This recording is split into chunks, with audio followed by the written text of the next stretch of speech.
ریاست کارهای داخلی ولایت ختلان روز 16 آگوست سال 2024 خبر داد که بلاگر متین پیرزاده به مقصد زیاد کردن شماره ابونچیانش در اینترنت به تهیه نوارهای بد نام کننده مشغول شده برای این اعمال نامطلوبش دستگیر و به 15 شبانه روز حبس مأموری محکوم شده است. میلیس ختلان گفت متاسفانه برخی بلاگرها با وجود آنکه معلومات حرفه‌ای ژورنالیستی و فنی ندارند از امکانات فناوری‌های معاصر با مقصد به دست آوردن منفعت‌های پولی زیاد نمودن شماره ابونچیان استفاده می‌برند و در نوارهای خود با ویران کردن معیارهای اخلاقی و اتیکای کسبی ژورنالیستی شان و شرف شهروندان را پست می‌زنند.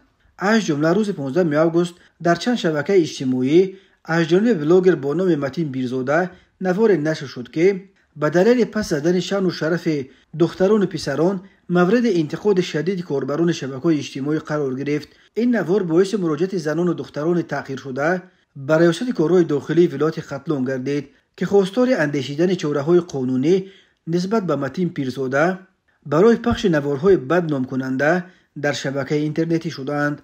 کارمندان میلیس ولایت ختلان مراجعت و شکایت زنان را مورد آموزش و بررسی قرار داده در نتیجه راهاندازی نمودن چاره‌بینی‌های اپراتیوی جستجویی شخصیت به اصطلاح بلاگر را آشکار و به مقامات میلیس دسترس نمودند.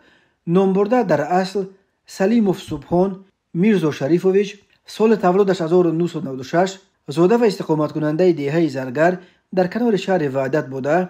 ضمن سنجش معین کرده شد که فعالیت بلاگری را با تخلص متین پیرزاده پیش بری و با مقصد زیاد نمودن صف طرفداران خود در شبکه‌های اجتماعی اینترنتی به تهیه نوارهای بد نام کننده نسبت به زنان و دختران مشغول شده است. در نتیجه نسبت به بلاگر دستگیر شده پرونده حقوق ویرانکنی مأموری بر اساس ماده 460 کودکس حقوق ویرانکنی مأموری جمهوری تاجیکستان با اتهام می دوباشه ترتیب داده شده. نسبتش در اساس قرار دادگاه شهر باختر حبس مأموری به مهلت 15 شبانه روز تطبیق کرده شد. تحقیق پایگاه خبری بامداد نشان داد که متین پیرزاده در صفحه‌اش در اینستاگرام بیش از 18000 ابونچی داشته است ولی این صفحه‌اش الکی مسدود شده است. اما شماری از ویدیوهای او در صفحه‌اش در فیسبوک هنوز باقی ماندند.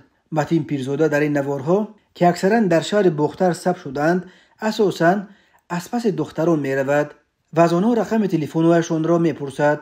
او همین طور دخترانی که از صحبت با او سر می پیچند یا رقم تلفنشان را نمی دهند عیبدار می کند که برای تنفروشی به این شهر آمدند. در یک نوار دیگر متین پیرزاده دو پسر نورس را که دوستانه دستانشان در کتف‌های یکدیگر گذاشته رفته ایستادند عیبدار می کند که آنها گلوبای یعنی همجنسگرایند.